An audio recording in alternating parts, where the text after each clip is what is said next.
siapa yang menggugat, dia yang membuktikan. Nah, siapa yang menuduh, dia yang harus membuktikan. Kesepakatan tidak pernah ada dengan saudara NM dan IM.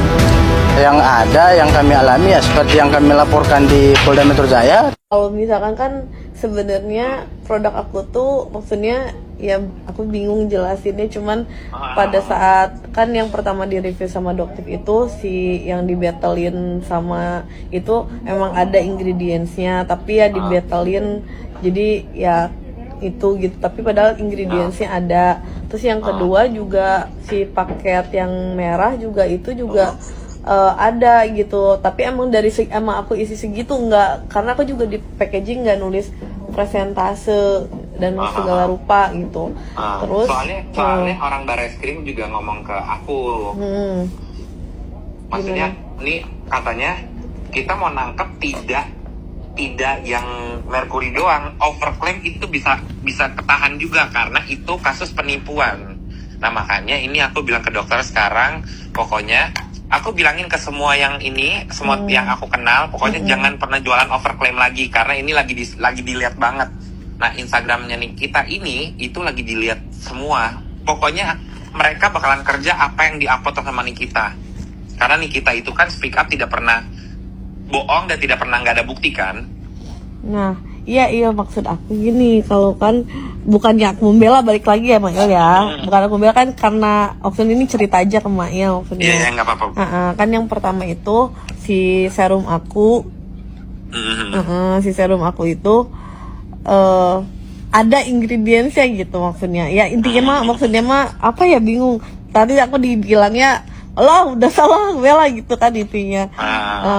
Intinya kalau kan yang lain produk aku juga ya insya Allah banyak yang nggak over, bukan yang over, banyak yang bagus gitu.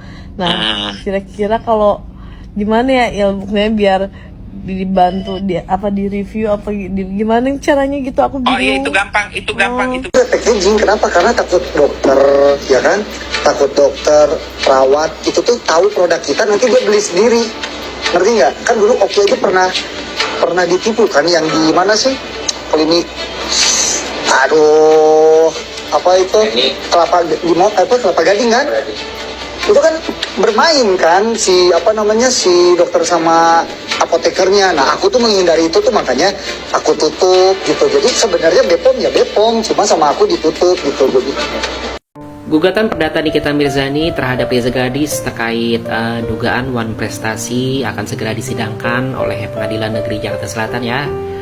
Jadi di dalam gugatan ini kan Nikita menilai ya bahwa telah terjadi pelanggaran terhadap suatu perjanjian lisan yang Nikita anggap itu adalah perjanjian yang sah dengan objek transaksi senilai 4 miliar rupiah. Tapi bagaimanakah kita bisa menilai apakah perjanjian itu sah secara hukum? Jadi menurut pasal 1320 KUH Perdata atau Kitab Undang-Undang Hukum Perdata ada 4 syarat sahnya perjanjian. Yang pertama adalah kesepakatan para pihak yang bebas dari paksaan, tidak boleh adanya unsur penipuan ataupun kehilapan. Nah dalam konteks ini Reza Gladys mengaku merasa diperas, tapi komunikasi melalui asistennya Nikita Mirzani yaitu Mail ya menunjukkan adanya tawar-menawar, kemudian adanya persetujuan meskipun secara verbal. Kemudian syarat yang kedua yaitu kecakapan hukum, atau dalam istilah hukum itu disebut dengan bekwam, yakni para pihak yang melakukan kesepakatan atau perjanjian itu harus dewasa dan sehat akalnya. Syarat ini harusnya sih tidak diperdebatkan ya, karena keduanya terlihat sebagai sosok yang cakap hukum. Kemudian suatu hal tertentu, yaitu objek yang diperjanjikan haruslah jelas. Di sini objeknya adalah uang 4 miliar rupiah dengan tujuan agar Nikita Mirzani berhenti untuk mereview atau menjelek-jelekan produk skincare-nya milik Reza Gladys. Kemudian syarat yang terakhir yaitu syarat yang keempat, sebab yang halal, yakni tujuan perjanjian tidak boleh bertentangan dengan hukum, tidak boleh bertentangan dengan kesusilaan atau mengganggu ketertiban umum. Ini yang paling penting guys, ini yang paling krusial, catat ya. Jika benar bahwa produk skincare milik Reza Gladys diduga tidak memiliki izin edar yang dibahas Nikita Mirzani. Saya ulangi ya, jika produk yang dibahas oleh Nikita Mirzani miliknya Reza Gladys diduga tidak memiliki izin edar dari BPOM, maka perjanjian yang bertujuan untuk menutupi pelanggaran itu bisa dianggap tidak sah. Lantas mengapakah gugatan perdata ini menjadi penting secara hukum? Ini spekulasi saya ya guys. Menurut hemat saya, apapun hasil dari gugatan One Prestasi ini ya akan berdampak terhadap perkara pidana yang sedang dihadapi oleh Nikita.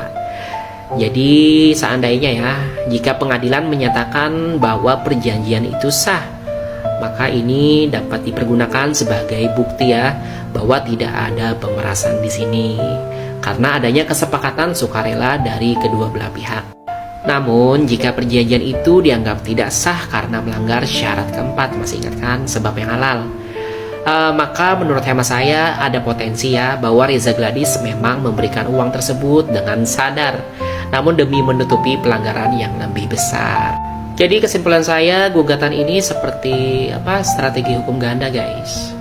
Ibaratnya bidak pembuka dalam permainan catur hukum. Tujuannya bukan sekedar untuk menang ya, tapi juga menciptakan narasi hukum yang memperkuat posisi dalam kasus lain. Ini menunjukkan ya bahwa strategi hukum tidak selalu linier. Ada langkah ke samping, mundur, bahkan diam. Untuk apa? Untuk menunggu saat yang tepat untuk bergerak.